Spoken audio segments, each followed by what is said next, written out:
Raddin Ado Gwanja zuwa ga gwamnatin Kano akan maganganu da ya ji ana ta farfaɗa ko da yaushe na cewa waƙoƙinsa ko kuma shi kansa shi ne yake ɓata matan zamanin nan. Sai dai Ado Gwanja ya misalta hakan. Domin ku ji cikakken batu akan haka, ku biyo mu nan da ba da daɗewa ba.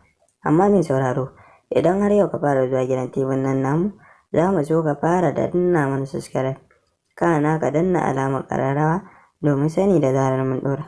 Idan kuma dama tun can kai ma abocin shigowa gidan TV namu ne mai albarka, sai ka danna mana like, ka haɗa da yi mana share domin ka tabbatar mana da cewa kai namu ne.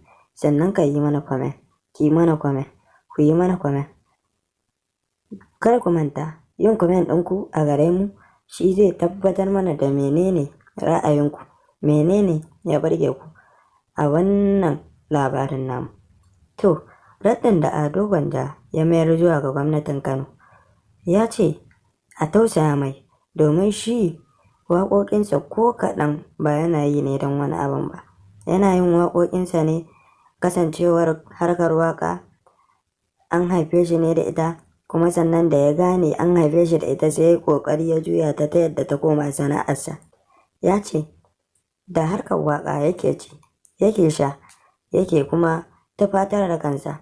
Don haka Ado Gwanja ya miƙo ƙoƙon bara zuwa ga gwamnatin Kano akan cewa a yi mai afuwa. Sannan kuma matan nan dama already dama ba shi ya lalata su ba, a lalata suke. Da haka muka kawo muku ƙarshen gidan nan namu. Ku danna mana subscribe, kana ku danna alamar ƙararrawa domin sani da zarar mun ɗora.